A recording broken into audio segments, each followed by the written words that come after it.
आपके सामने है class 7 English new image chapter 5 father's help when telling lies make thing worse. Chapter के title का मतलब है पिताजी द्वारा मदद जब झूठ बोलने पर और ज़्यादा बात बिगड़ गई। कहानी को शुरू करते हैं। बेड पर लेटे हुए स्वामीनाथन को एक कप का पहाड़ के साथ महसूस हुआ कि आज तो मंडे मॉर्निंग है। ऐसा लग रहा था कि कुछ पल पहले ही फ्राइडे का वो आखिरी पीरियड खत्म हुआ और इतनी जल्दी मंडे आ भी गया। स्वामीनाथन इच्छा करता है कि कोई भूकंप आए और हमारी स्कूल की वो बिल्डिंग किसी धूल में मिल जाए, पर लेकिन ये बिल्डिंग इतनी अच्छी बनी हुई थी। अल्बर्ट मिशन स्कूल नाम था स्कूल का। ये बिल्डिंग इतनी अच्छी बनी हुई थी कि काफ़ी सालों से, करीबन 100 सालों से ऐसी इच्छाओं का ये सामना कर कर ऐसे ही सीधी खड़ी हुई थी। करीबन 9 बजते ही स्वामीनाथन तेजी से चिल्लाया कि आज मुझे सिर में दर्द है। माँ ये सुनते ही पूछती है कि आज तुम स्कूल झुटका यानी घोड़ा गाड़ी से क्यों नहीं चले जाते। स्वामीनाथन अपनी माँ की बात सुनने पर जवाब देता है कि आप चाहती हैं कि मैं जुटका में जाकर मर ही जाऊं? क्या आपको पता नहीं कि एक जुटका में कितने ज़्यादा झटके लगते हैं? माँ पूछती है कि क्या आज तुम्हारा कोई इम्पोर्टेंट लेसन है? स्वामीनाथन जवाब देता है इम्पोर्टेंट नहीं, ज्योग्राफी टीचर तो हमें करीबन 1 साल से एक ही लेसन को समझा रहे हैं, एक ही लेसन को पढ़ा रहे हैं और अर्थमेटिक की क्लासेस चल रही है, जिसका मतलब है कि हमें पूरे पीरियड टीचर द्वारा पीटा जाएगा। इंपॉर्टेंट लेसन्स की बात ही मत करो। माँ अपने बेटे यानी स्वामीनाथन को एक सुझाव देती है कि वो उसे आज घर पर ही रुक जाना चाहिए। करीबन 9:30 बजे जब स्वामीनाथन को स्कूल प्रेयर हॉल में होना चाहिए था, उसी समय स्वामीनाथन अपनी मदर के रूम में एक बेंच पर लेटा हुआ था। पिता आकर पूछते हैं कि आज क्या तुम्हारा कोई स्कूल नहीं है? स्वामीनाथन जवाब देता है कि आज मुझे सिर में दर्द है। पिताजी कहते हैं बकवास, कपड़े पहनो और स्कूल जाओ। स्वामीनाथन फिर कहता है कि सिर दर्द, मुझे सिर दर्द है। तो पिताजी कहते हैं कि अगर तुम संडे के दिन ऐसी आवारागर्दी में ना रहो, ऐसा आवारागर्दी में ना घूमो, तो तुम्हें इस मंडे के दिन सिर दर्द नहीं होगा। स्वामीनाथन जानता था कि उसके पिताजी बहुत ज़्यादा जिद्दी है और उन्हें समझाना मुश्किल है, इसलिए उसने अपनी बातों को बदल दिया और कहा कि अब मैं क्लास में लेट नहीं जा सकता। स्वामीनाथन के पिता कहते हैं कि मैं इस बात से मानता हूं कि तुम अब लेट नहीं जा सकते, पर लेकिन तुम्हें जाना होगा क्योंकि ये तुम्हारी गलती है। तुम्हें यहाँ पर रुकने से पहले मुझसे पूछना चाहिए था। अब स्वामीनाथन कहता है कि मुझे अगर मैं लेट जाता हूँ तो टीचर मुझसे पूछेंगे कि मैं लेट क्यों आया। पिताजी कहते हैं कि उन्हें बता देना सच सच कि तुम्हारे सिर में दर्द था, इसी वजह से तुम लेट हो गए। स्वामीनाथन कहता है कि अगर मैंने ऐसा कहा तो वो मुझे पीटेंगे। पिताजी पूछते हैं कि वो क्यों पीटेंगे, चलो देखते हैं क्या नाम है उनका। स्वामीनाथन बताता है कि हमारे टीचर का नाम सैमुअल है। क्या वो सभी बच्चों को पीटते हैं? स्वामीनाथन जवाब देता है कि वो तो बहुत ज़्यादा क्रूर है, स्पेशली उन बच्चों के लिए जो बच्चे लेट आते हैं। कुछ दिनों पहले ही एक लड़के को उन्होंने घुटनों के बल बैठाए रखा था पूरे पीरियड, एक कॉर्नर में, क्लास के कॉर्नर में, क्योंकि वो लेट आया था। और फिर बाद में उसको 6 छड़ियों से मारा भी और उसके कान भी मरोड़े। मैं उनकी क्लास में बिल्कुल भी लेट नहीं जाना चाहूँगा। पिताजी पूछते हैं कि अगर वो इतने क्रूर है तो तुमने उनकी शिकायत हेडमास्टर से क्यों नहीं की? स्वामीनाथन कहता है कि हेडमास्टर भी उनसे बहुत ज़्यादा डरती है, ऐसा मैंने सुना है। वो इतने ज़्यादा क्रूर हैं, इतने ज़्यादा हिंसक है। तो उसके पिता के तब स्वामीनाथन अपने टीचर यानी सैमुअल के बारे में, सैमुअल की क्रूरता के बारे में एक आश्चर्यजनक बातें बताता है कि किस तरीके से उसके हेडमास्टर तब तक मारते हैं जब तक कि उनके जिस लड़के को मार रहे हैं उसके हाथों से खून निकलने शुरू ना हो जाए, और फिर बाद में उन हाथों पर जिन पर खून निकल रहे हैं उन्हीं हाथों को उनके सिर पर लगाते हैं जैसे कोई सिर पर सिंदूर लगा रहा हो। स्वामीनाथन को उम्मीद थी कि मेरी बातें सुनकर मेरे पिता जो है मुझे स्कूल जाने से मना कर देंगे, वो क्लास में लेट जाने से मना कर देंगे, लेकिन पिताजी इस बातों को सुनकर उनके पिता के बिहेवियर ने एक अलग ही मोड़ ले लिया। अब उनके पिता, स्वामीनाथन के पिता बहुत ज़्यादा एक्साइटेड हो गए, मतलब बहुत ज़्यादा उत्तेजित हो गए। उन्होंने पूछा कि ये टीचर अपने आप को समझते क्या हैं? वो क्या टीचर हमारे बच्चों को मारने के लिए आते हैं? चलो ऐसे टीचरों को तो सर्विस से यानी काम से निकाल देना चाहिए, मैं देखता हूँ कि इनके साथ क्या कर सकती है। परिणाम ये हुआ कि स्वामीनाथन को अभी लेट ही स्कूल जाना था। उसके पिताजी ने कहा कि अब तुम्हें लेट स्कूल जाना है, एक चैलेंज के तौर पर, ठीक है, एक चुनौती के तौर पर तुम्हें स्कूल जाना है। अब स्वामीनाथन के पिता एक लेटर तैयार करने वाले थे जिसको स्वामीनाथन को हेडमास्टर को देना था। अब विरोध करने का कोई फ़ायदा नहीं था स्वामीनाथन के लिए, अब तो उसको स्कूल जाना ही था। जब स्वामीनाथन तैयार हो गया तो पिताजी उस समय तैयार होते वक्त पिताजी उसके लिए एक लेटर लिखने लगे जो उसे हेडमास्टर को देना था। उस लेटर को लिखने के बाद एक एनवलप में पैक कर कर उसको सील कर कर उन्होंने स्वामीनाथन को थमा दिया। स्वामीनाथन घबराहट के साथ अपने पिता से पूछता है कि आपने इसमें क्या लिखा हुआ है। स्वामीनाथन के पिता कहते हैं कि ऐसा कुछ नहीं है, तुम्हारे लिए इसमें कुछ नहीं है, बस इसको अपने हेडमास्टर को दे देना और क्लास में चले जाना। स्वामीनाथन पूछता है कि क्या इसमें हमारे टीचर सैमुअल के बारे में कुछ लिखा हुआ है? पिताजी जवाब देते हैं कि इसमें बहुत कुछ लिखा हुआ है आपके टीचर के बारे में। जब आपके हेडमास्टर इसको पढ़ेंगे तो इसकी पूरी उम्मीद है कि वो आपके टीचर सैमुअल को स्कूल से निकाल देंगे और हो सकता है कि वो उन्हें पुलिस के हवाले भी कर दे। स्वामीनाथन पूछता है कि आपने उनके बारे में क्या लिखा है, ऐसा क्या है, आपने क्या क्या बताया है उनके बारे में? पिताजी ने कहा कि मैंने उनके बारे में सब कुछ लिखा है, सब कुछ उनके बारे में अच्छे से लिखा है, और इस लेटर को अपने हेडमास्टर को दे देना और अपनी क्लास में चले जाना, और तुम्हें आते वक्त इस लेटर का जवाब भी मुझे देना है कि तुम्हें उनसे क्या जवाब मिला।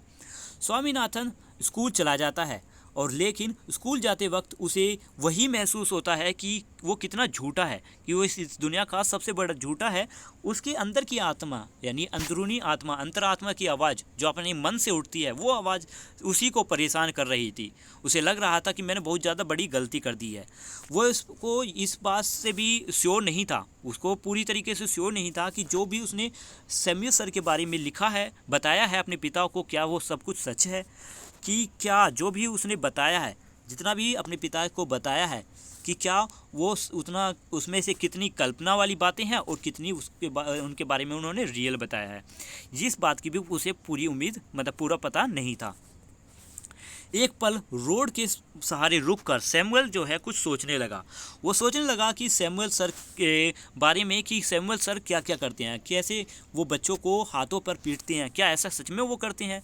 सैमुअल अपने मस्तिष्क में, अपने दिमाग में उन यादों को खोजने की कोशिश करता है जिसमें उन सैमुअल सर की कोई घटना के बारे में उसे याद आ जाए, पर लेकिन ऐसी कोई बात नहीं थी जो उसे याद आ सकती थी। सालों सालों पहले एक बात थी, एक कहानी, एक घटना थी जो सभी बच्चों के मन में घूम रही थी। ऐसा बताया जाता है कि सैमुअल सर फर्स्ट स्टैंडर्ड के कुछ बच्चों को इतना मारते थे कि उनके नकल्स यानी उंगलियों से खून निकलने लगते थे, और उन ब्लड से निकले हुए खून को वो उनके चेहरों पर लगवाया करते थे। पर लेकिन ऐसा करते हुए, सैमुअल सर को ऐसा करते हुए किसी बच्चे ने नहीं देखा था। सालों साल बीतते जाते, पर ये कहानी एक बच्चे से दूसरे बच्चों में पहुंचती जाती, यानी एक लड़का दूसरे बच्चे को बताता, और ऐसी ये अफवाह बच्चों में फैलती रहती। स्वामीनाथन का सिर जो है चकरा रहा था सैमुअल सर के कैरेक्टर को लेकर, कि क्या सैमुअल सर सच में ऐसे बुरे इंसान हैं, क्या सच में वो बुरे हैं या अच्छे, क्या वो जो बातें, जो आरोप इस लेटर में लिखे हुए हैं उनके खिलाफ, क्या वो उसके लिए डिज़र्व करते हैं उन सभी बातों को। वो सोचता है कि अब मुझे शायद घर लौट जाना चाहिए, अपने पिता से कहना चाहिए कि इस लेटर को वापस ले लो, पर फिर उसे समझ आता है कि उसके पिताजी बहुत ज़्यादा ज़िद्दी हैं और वो मानेंगे नहीं। आखिरकार वो अपनी स्कूल की येलो बिल्डिंग तक पहुंच जाता है, और उसे महसूस होता है कि वो कितनी बड़ी गलती करने जा रहा है। वो अपने टीचर की जो ज़िंदगी है उसको ख़राब करने जा रहा है। शायद हेडमास्टर जो है सैमुअल सर को स्कूल से निकाल देंगे और उनको पुलिस के हवाले कर देंगे, और उनको बेड़ियों में जकड़कर जेल में डलवा देंगे। इस सभी घटना का, इस सभी दुखद घटना का, इस सभी पीड़ा का कौन जिम्मेदार होगा, ऐसा स्वामीनाथन अपने मन ही मन सोच रहा है।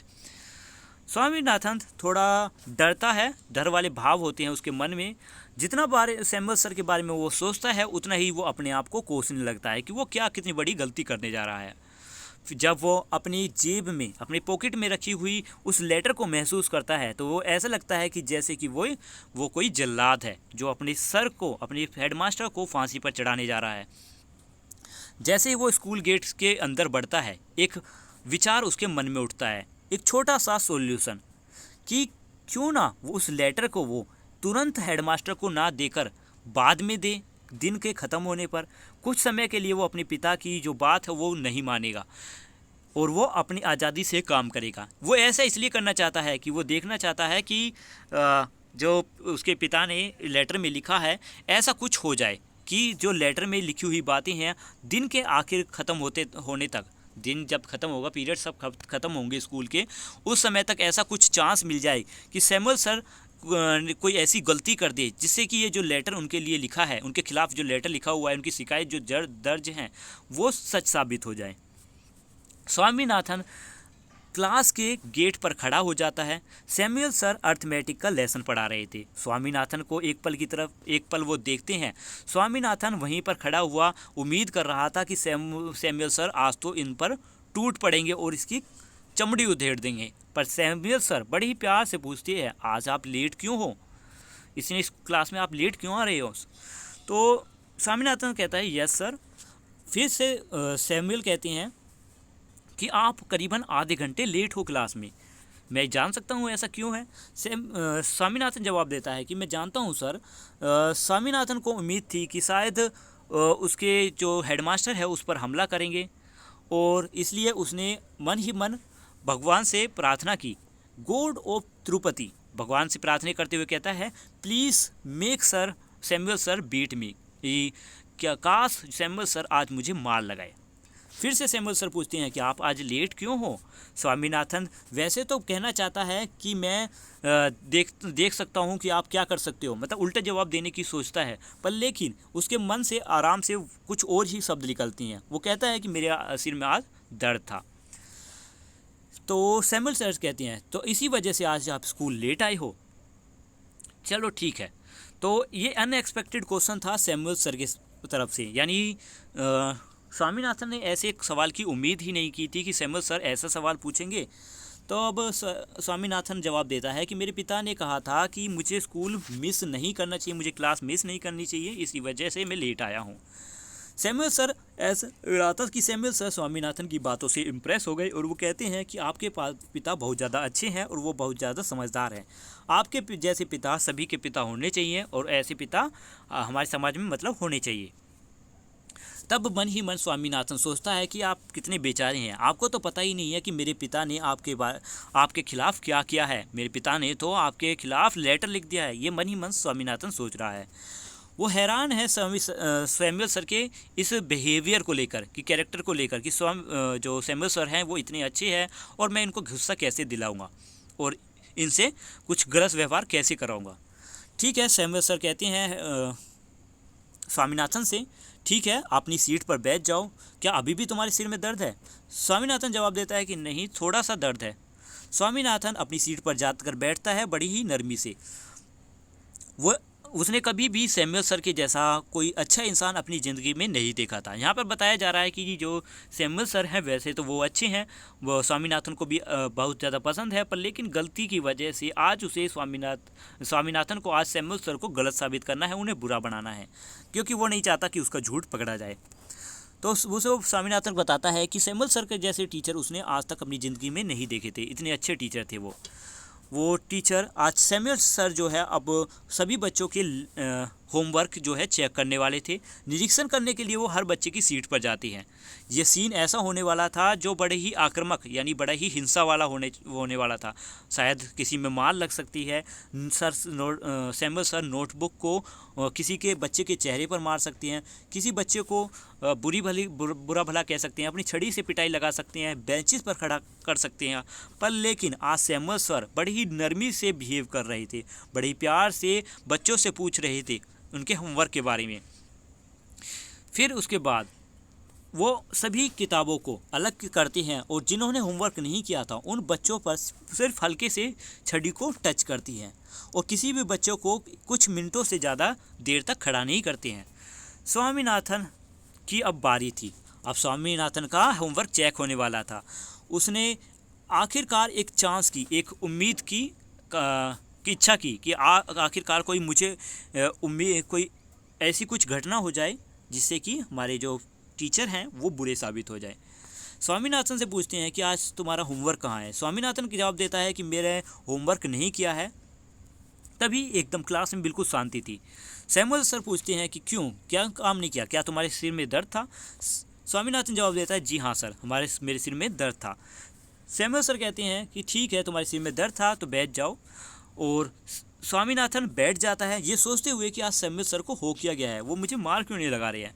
पीरियड आखिरकार ख़त्म हो जाता है और स्वामीनाथन हारा महसूस करता है कि शायद वो सैमुअल सर को गुस्सा दिलाने में कामयाब नहीं हो पाया।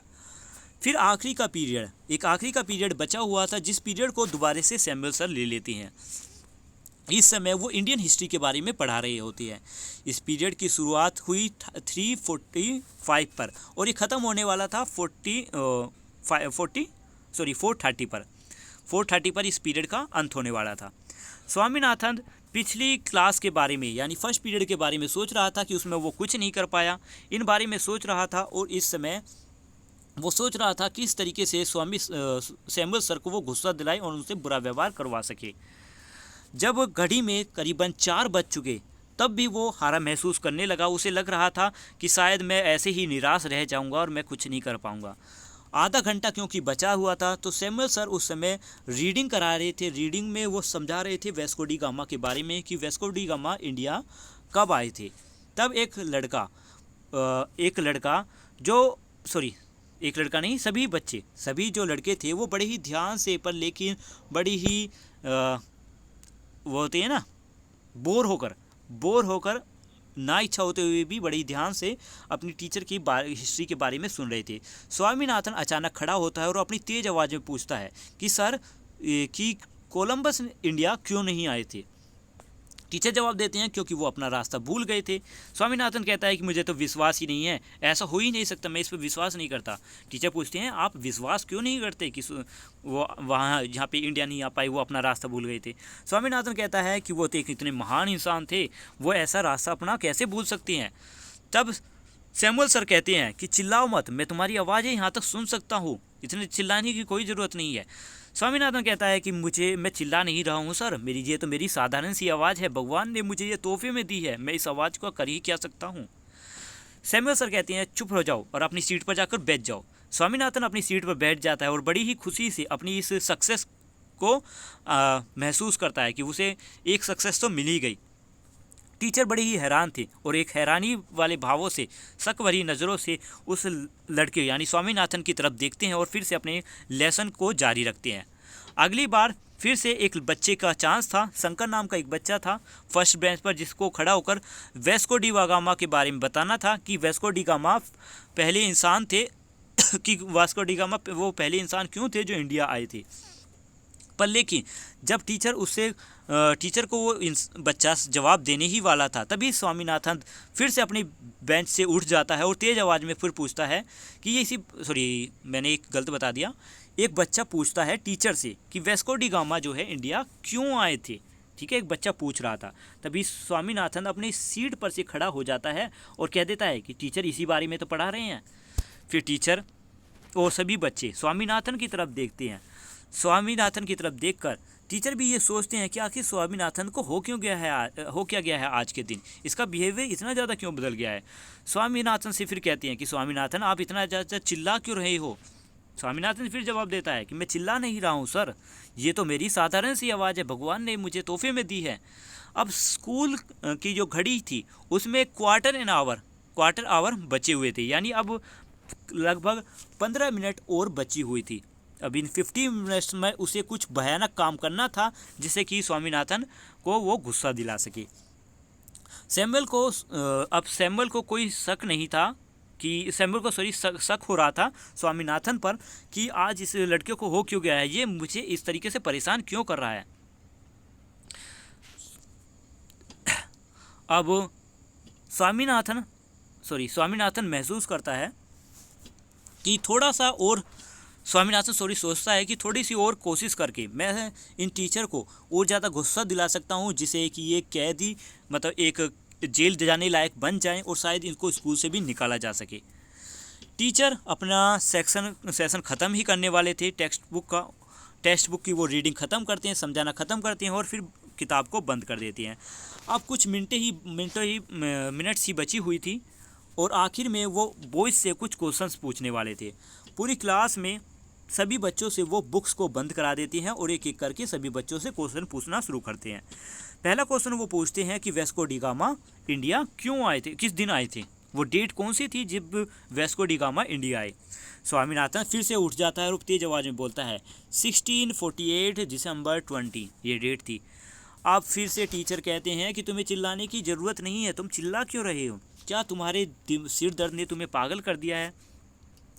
स्वामीनाथन कहता है कि अब तो मुझे सिर दर्द नहीं हो रहा सर, और इस बात को भी वो बड़े ही गरजते हुए चिल्लाते हुए कहता है सर स्वामीनाथन गुस्से से कहती हैं बैठ जाओ, तुम पागल हो। स्वामीनाथन को एक रोमांच जैसा महसूस होता है कि जब उसे इडियट बुलाया गया पूरी क्लास में सैमुअल सर के द्वारा। अब दोबारा से टीचर कहते हैं अगर आप दोबारा से खड़े होते हो तो मैं छड़ी से तुम्हारी पिटाई करूंगा। स्वामीनाथन बैठ जाता है और बड़ा ही खुश होता है अपनी इस हरकत पर। टीचर फिर से एक सवाल पूछती हैं कि मैं आपसे कुछ मुगल्स के बारे में कुछ क्वेश्चन पूछने वाला हूँ। क्वेश्चन क्या पूछती हैं, वो कौन सा मुगल बादशाह था जो सबसे ज़्यादा महान था, सबसे ज़्यादा ताकतवर था और सबसे ज़्यादा रिलीजियस था यानी धार्मिक था। स्वामीनाथन फिर खड़ा हो जाता है और जैसे ही स्वामीनाथन खड़ा होता है टीचर फिर से गुस्से से कहती हैं बैठ जाओ। सैमुअल कहता है पर लेकिन मैं तो आपको इसका जवाब देना चाहता हूँ सर, मैं बैठूंगा नहीं, मुझे तो जवाब देना है। सर कहते हैं सैमुअल सर स्वामीनाथन से कि नहीं, मुझे तुमसे कोई जवाब नहीं चाहिए। स्वामीनाथन कहता है कि क्यों नहीं, मुझे तो जवाब देना है, मैं जवाब देना चाहता हूँ, इसीलिए मैं यहाँ पर खड़ा हुआ हूँ। और सॉरी यहाँ पे कहते हैं टीचर कि मैंने तुमसे कहा था ना कि अगर तुम दोबारा से खड़े होते हो तो तुम्हें कौन सी सज़ा मिलेगी। स्वामीनाथन कहता है कि आपने मुझसे कहा था कि अगर मैं दोबारा से खड़ा होता हूं तो आप छड़ी से मेरी पिटाई करेंगे, मेरी खाल उधेड़ कर रख देंगे, मेरी नकस यानी उंगलियों पर छड़ी से मारेंगे और मेरी उंगलियों को फिर जब मेरे चोट लगेगी तो मेरे सिर पर उन उंगलियों को लगाओगे। टीचर कहते हैं ठीक है मेरे पास आओ। स्वामीनाथन बड़ी खुशी से उछलता हुआ अपनी टीचर के पास जाता है एक प्लेटफॉर्म पर, यानी एक ऊंची सी जगह पर खड़े हुए थे उनके टीचर, उस पर जाता है। टीचर अपनी छड़ी को बाहर निकालती हैं और कहती हैं कि अपने हाथ आगे करो और गुस्से से ये कहकर उसके हाथों पर छड़ियों से वार करती है। छड़ियों से 3 बार वार करने के बाद स्वामीनाथन बड़ी खुश होता है कि उसके चेहरे पर बड़ी खुशी वाले भाव थे और करीबन आधा दर्जन छड़ी लगने के बाद यानी 6 छड़ी लगने के बाद टीचर पूछते हैं क्या तुम्हें और छड़ी की ज़रूरत है, और मार की ज़रूरत है। स्वामीनाथन बड़ी खुशी से अपने हाथों को आगे कर देता है कि हाँ उसे और पिटाई की ज़रूरत है, और फिर से उसे टीचर 2 छड़ियों से मार करती हैं। इतने में ही बेल बज जाती है। स्वामीनाथन उछलकर उस प्लेटफॉर्म जहाँ पर टीचर खड़े हुए थे उस प्लेटफॉर्म से नीचे उतरता है और उसके दिल में बहुत ज़्यादा खुशी थी, आज आखिरकार उसे मार लग चुकी थी और उसके जो हाथ है वो कितने स्मार्ट है, कितने बढ़िया हैं उसके हाथ, जो उनके हाथ पर पिटाई लगी है और उसने आखिरकार अपने टीचर को गलत साबित कर ही दिया। वो अपनी बुक्स को इकट्ठा करता है, उस लेटर को अपने पॉकेट से निकालता है और सीधे हेडमास्टर के रूम पर पहुँचता है। पर लेकिन हेडमास्टर का रूम लॉक था, बंद था। वो वहाँ के पियोन जो हेडमास्टर के जो हेल्पर होते हैं यानी पियोन, उनसे पूछता है कि हेडमास्टर कहाँ है। जब पियोन जवाब देता है कि तुम्हें हेडमास्टर की ज़रूरत क्या है, तुम हेडमास्टर से क्यों मिलना चाहती हो। स्वामीनाथन जवाब देता है कि मेरे पिता ने उनके लिए एक लेटर भेजा है। पियोन कहता है कि वो आज दोपहर ही आफ्टरनून में यानी बीच में ही अपने घर जा चुके हैं और वो 1 हफ्ते बाद ही लौटेंगे। तुम इस लेटर को असिस्टेंट हेडमास्टर को दे सकते हो अगर तुम चाहो तो, और वो कुछ ही पलों में यहाँ पर आ जाएंगे। स्वामीनाथन कहता है कि वो कौन है। पियोन जवाब देता है वो टीचर सैमुअल हैं, सैमुअल सर ही आज असिस्टेंट हेडमास्टर बनी हुई है और वो कुछ ही सेकंड में यहाँ पर पहुँचने वाले हैं। इतना बात सुनते ही स्वामीनाथन तो जैसे वहाँ से हवा हो जाता है, वो उड़ जाते हैं वहाँ से और जल्दी से तेज़ी से अपने घर पहुँचता है। पिता उससे पूछते हैं कि पिता कहते हैं कि मैं जानता था कि तुम इस लेटर को उन्हें नहीं भेजोगे, इस लेटर को तुम डिलीवर नहीं करोगे, मैं जानता हूँ तुम डरपोक हो, तुम कायर हो। स्वामीनाथन से जो उसके पिता है वो कहते हैं कि मैं जानता था, मुझे लगता है कि स्वामीनाथन कहता है कि मैं कसम खाता हूँ कि हमारे हेडमास्टर जो थे वो आज लीव पर थे, आज छुट्टी पर थे, इसलिए मैं लेटर नहीं दे पाया। पिता जवाब देते हैं कि तुम कायर होने के साथ साथ अब झूठ भी बोलने लगे। अब स्वामीनाथन से उस एनवलप को लेकर स्वामीनाथन जो है उस एनवलप को लेकर अपने पिता से कहता है कि मैं इस एनवलप को, इस लेटर को हेडमास्टर को बड़ी ही जल्द ही उनको दे दूंगा जब वो वापस आ जाएंगे। पिताजी उस स्वामीनाथन से उस लेटर को छीनते हैं हाथों से और कहते हैं कि अब मैं इसको फाड़ रहा हूँ, और फाड़ कर वो उसे वेस्ट पेपर बास्केट यानी एक डस्टबिन में फेंक देते हैं जो टेबल के नीचे रखी हुई थी, और कहते हैं स्वामीनाथन से कि अब जब भी तुम्हें कोई मदद की ज़रूरत हो तो मेरे पास बिल्कुल भी मत आना, तुम्हें तो सैमुअल जैसे टीचर की ही ज़रूरत है, वही तुम्हें सुधार सकती हैं। तुम सैमुअल सर जैसे टीचर को ही डिज़र्व करते हो। यहाँ पर इस कहानी का अंत होता है। आपको एक्सप्लेनेशन कैसा लगा, वीडियो कैसी लगी, इस बारे में कमेंट में लिखकर ज़रूर बताना। ठीक है, ये चैप्टर लिखा हुआ था, चैप्टर के राइटर थे R.K. नारायण, और ये चैप्टर लिया गया था मलगुडी स्कूल डेज से। यानी R.K. नारायण ने एक बुक लिखी थी मलगुडी स्कूल डेज, उसमें से ये चैप्टर लिया गया था, फादर्स हेल्प। ठीक है, तो कहानी ख़त्म होती है। क्वेश्चन आंसर आपको जल्दी ही इसी चैनल पर मिलेंगे। क्वेश्चन आंसर के लिए आप वीडियो के डिस्क्रिप्शन में जाइए, वहाँ से आपको लिंक मिलेगा और आप क्वेश्चन आंसर कर सकती हैं। Thank you, have a nice day, bye bye.